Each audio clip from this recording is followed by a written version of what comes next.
Most of us play video games in order to release or reduce the stress we have been facing throughout the day.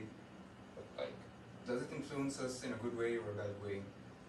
In May 2019, by Mohamed Mohamed, in the article "The Impact of Playing Video Games on Players' Behavior" on ScienceDirect.com, he said that the effect of video games could be positive on players' personality, such as solving problems, improving mental skills, but at the same time it could be in the negative way, such as being depressed, aggressive, anxious all the time.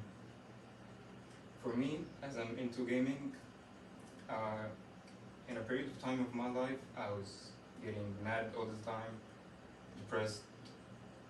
So I just did a little research about myself and a little research online, and I found that it was video games that were doing that to me. So today I will tell you about how video games influence people. Is it really reducing our stress, or can it be addictive, and how addictive is it? And I will give you some suggestions about how to stop gaming addiction.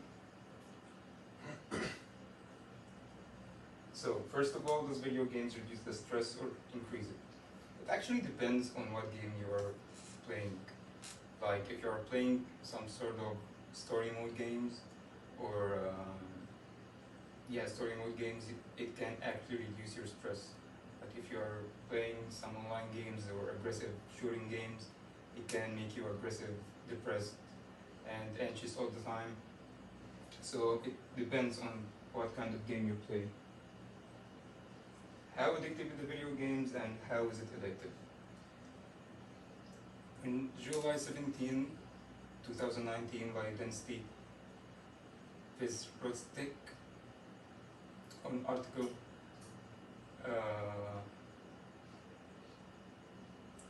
Video Game Addiction on addictioncenter.com.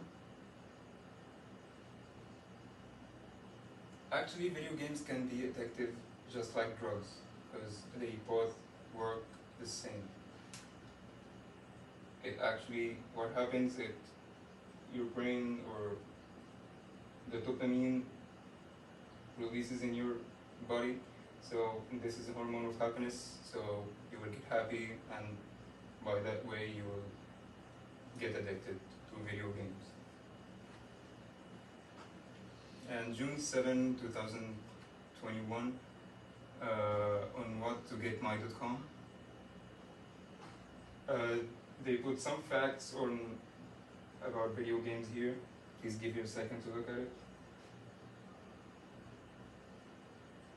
Here we can see that 95% of teenage boys playing video games, and 41% spend too much time gaming, and 28% shooter games. So far, I have talked about whether the video games reduce the stress or increase it, and how addictive it is the video games, or how is it addictive. But now I will talk about why could someone play video games even if they know that it stresses them out.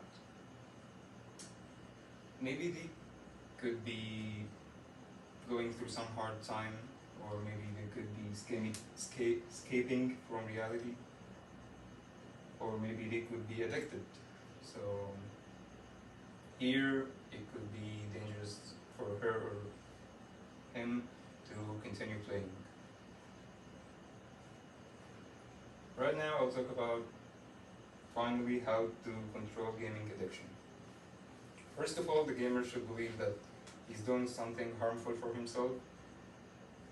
Only then he could go to second step. First of all, you can put time limit to yourself on playing video games. Maybe you can put only 2 hours a day or something. Maybe you can distract yourself by doing something else. Maybe engage in any kind of physical activity. Maybe you can go work out. Working out can release dopamine, which you can be addicted to something good. In summary, there are some side effects of playing video games, so try to control it as much as you can. So I've talked about video games Is it how does it influence us in a bad way or a bad way? Does it increase or reduce the stress? How addictive it is? Why good people play video games even they know it stresses them out? And lastly, I talked about some suggestions for gamers to take to stop video game addicted. So be aware of yourself and how you're going or how you're living your day. Time management is the key. Try to manage your time. It's not wrong to be addicted to something, whether it's gaming or anything else. It's wrong to know that it harms you and you're not doing anything to fix yourself.